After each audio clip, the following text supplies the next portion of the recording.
Hi, Leah Bramov here. Hope you're doing great. I would like to announce the relaunching of our Being and Becoming videos. This is the way that we grow. This is the way in which we celebrate who we are in the being and becoming more and more in our strive to grow and grow closer to our Creator. I did not record videos for a while because we had a baby. Me and my husband had a baby, and I had to recover from my delivery. So thank God now we can start again. Thank you to all the requests of people who said, when am I going to start recording again? So here we go. I would like to record a video about doing the right thing for the right reasons. And many people, and we do it unconsciously many times, doing the right thing for the wrong reasons, unless we're thinking. So I learned this lesson from the hospital. When I had the delivery of my baby, I started having some insights. One of the insights that I received was my interaction with one of my nurses, and I was really blessed to have wonderful, wonderful nurses who were so accommodating and warm and sweet. And one of the nurses, very energetic, she said, I told her, I said, I really appreciate your energy. You're so sweet, and you're so accommodating. You take care of me so well. And she said, and she's, maybe she's middle-aged, 50, 55. And she said, I always told my kids, who I assume are grown up, do the right thing for the right reasons. Don't do the wrong thing for the wrong reasons. And then, I don't know why, but I had a situation in the hospital. 2 days later, I had a 4-day visit, 4-day stay in the hospital. So I had a situation in the hospital, which was, a difficult situation, but I'm glad I went through it. So I took her words into consideration after this happened. And I haven't seen her since. I only saw her at one shift. So what happened was I have, this is my 4th child, and I have surgeries on every one of my pregnancies. That I have a C-section. So this C-section recovery was especially painful, but I didn't realize it until the 3rd day of my stay in the hospital, because the first 2 days I had the epidural still attached to my IV, and I was pumping more pain medication if I needed it. So the second day they took it off, and the epidural pump and the epidural itself, and then 3 hours later I started feeling tremendous pain, tremendous pain. I had to take narcotics and other over-the-counter medication at the same time. So I had to take a lot of medicine, and I was really surprised. But at the same time, I understood it's because they took off the epidural, and also the more surgeries you have, they remove more adhesions from the stomach area, and that's why the recovery is painful. So the situation was, it was afternoon already, and I really needed pain medication. And the nurse who was on my shift, it was a young nurse, a different nurse who I really liked very much.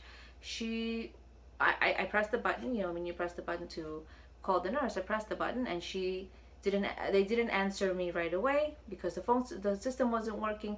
I didn't mind so much first 2 days because I felt fine. That's because I was on the epidural.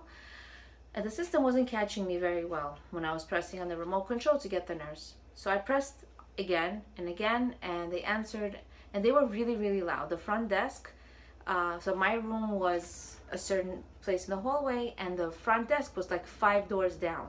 But I heard them as though they were next door. They were laughing very loud. I'm sure there was a bunch of people at the front desk. The nurses and the staff members in the hospital laughing. And I was in so much pain. And I'm calling them, I'm saying, I need pain medication. So I called them multiple times, and they said somebody's coming. They'll send a nurse. Mind you, 40 minutes into my phone call from the first one, nobody came. And I was in so much pain, and I was crying. I'm sitting and I'm crying in my hospital room, and tremendously, and I don't remember having so much pain before, because this is not my first pregnancy. And finally, after 40 minutes, then a nurse comes, a different nurse, and they said, "Oh, they sent me because your nurse is busy." They're like, "Are you okay?" The nurse said, and I said, "No, I'm not okay." And I continued crying very much. I said, "I'm in so much pain. I'm calling for 40 minutes," and I said, "This is unacceptable." And I continued to cry, and she saw that I was barely talking, and she gave me my pain medication. And then my nurse comes in. And she said, "Are you okay?" I said, "No." She says, "I can get the hospital, the nurse manager to come talk to you too." I said, "Listen, this is a surgical floor. This is people with deliveries, recoveries. They are laughing so loudly as though this is some kind of soap opera, as though this is a lounge. This is a responsibility here. They have people who are recovering, who are in pain. Some people are depressed. You have people from all walks of life. They can't, this is too loud." And she said something that worse. She said, "They didn't even call me," which was so much worse. I mean, they didn't even contact her. What if I was in a worse situation? So I said to her, "You know what? I don't want to call the nurse manager." And I said, "Let me calm down. I'm too upset right now. Let me calm down." Like I said, I need to think what to do next, because I said I don't like to get people in trouble. It's not about me. I said there's other people on the floor. If it was me, it would be different. I know I'm not a high maintenance person. And I said, "You know what?" After I calmed down, I said, "You know what? I do want to speak to the nurse manager." And she said to me herself, the nurse said, "We've been having this problem for a while. Like the front desk is very loud at times, and we've been having this problem for a while." So the nurse manager comes about half an hour later, and I told her the situation, and she said, "You were a different person yesterday. When I was on the epidural, I was walking around my room. I was dressed up. I had makeup on. I was just a happy person." And she's like, "You just had surgery like 2 days ago, like a day ago. How are you?" And she saw me now, and I was distraught. I was in a different state completely. And she said to me, "You're a different person." I said, "Yeah, because I'm in so much pain." I said, I called the nurse, and they said my nurse is coming, and nobody was here. And I explained the whole situation. She was so profusely apologetic for the situation. And I said, "You know what? Please talk to them." I said, "If it was just me, it would be different." And she said, "You're absolutely right." She spoke to them. And for my next 2 days of my visit, anytime I called, they were very accommodating. And Baruch Hashem, at the end, I bought them flowers and I thanked them all. And I mean, it was fine. But I learned a tremendous lesson. Just like this nurse said, from my first 2 days of my visit, we were just talking. She said, "I always teach my kids to do the right thing for the right reasons, not the right thing for the wrong reasons." And it stuck with me. And she said earlier that, a lot of these nurses that are young, because some of them were not so accommodating, were not so great. That's why I told her, you're really wonderful. And she said a lot of these nurses and a lot of people at the front desk, they're here for the right thing. They're trying to help people, but they're doing it for the wrong reasons. They're doing it because they need hours in. They're volunteering. They want to look good. They want to put it on their resume that they volunteered, that they helped in the hospital, or their hours are great. They have young families. They want to attend.